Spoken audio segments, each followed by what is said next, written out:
after our first 10 games, I thought we had a chance to be a contending team in the Atlanta 10.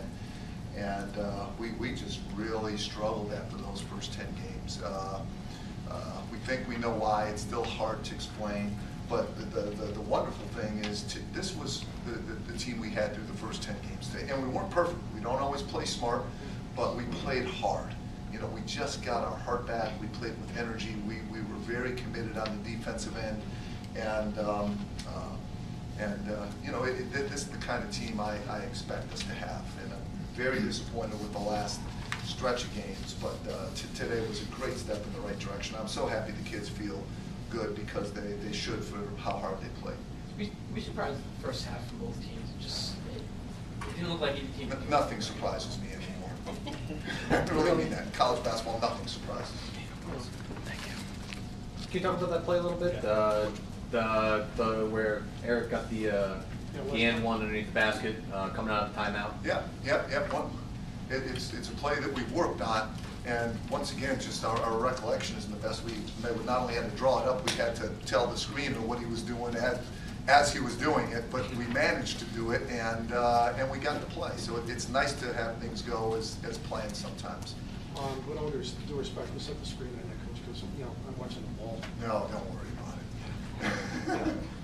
Okay. Is that the play right? Because I mean, they were in the zone in that. No, that was the play after that. Oh, the one that was the play after that. The play that, the one that your winning basket was. The one that Eric made, right. that was against man.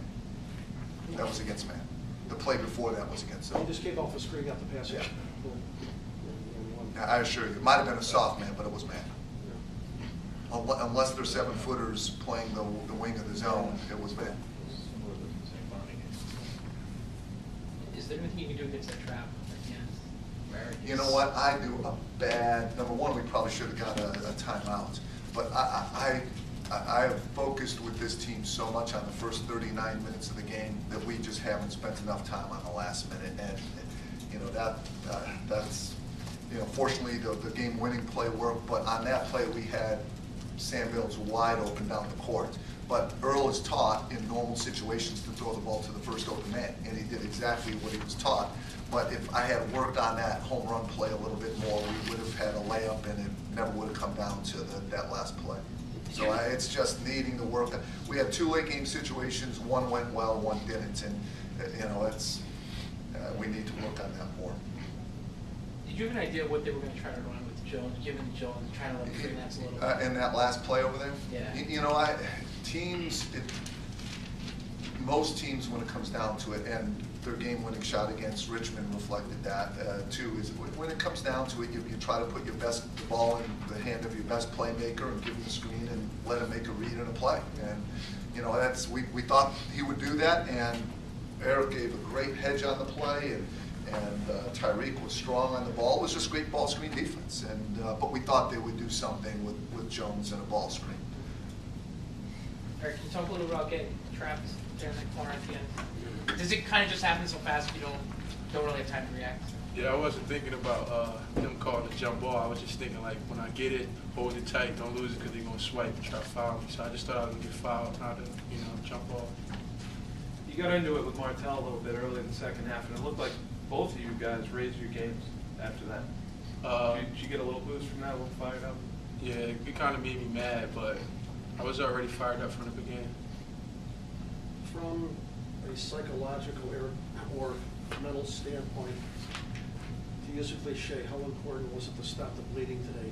Because, let's face it, it's been a tough road, and so on. I mean, if you look, let's say the thing was flipped around and lost by 1. Now what? I think we wouldn't have been in the locker room celebrating, and I don't think we'd be as happy as we is right now. Did you guys know how poorly the first half was going for both teams as far as just, it seemed neither team was really executing? How do you kind of get out of a funk like that? At first, I think we made the first mistake, and then it was like they made a mistake, then we made a mistake, then they made a mistake, and I just was like, wow, both teams doing this, so I wasn't really too worried about it. I mean, sometimes you got to credit the defense and the overall, and the fact that it's not a perfect game too. With our team, we just, if we play defense with some energy, we can win. So, some turnovers, I know we're going to have some of those. I just want to see us play with, and energy and defense and togetherness, and I think we can win in spite of some mistakes that most teams have.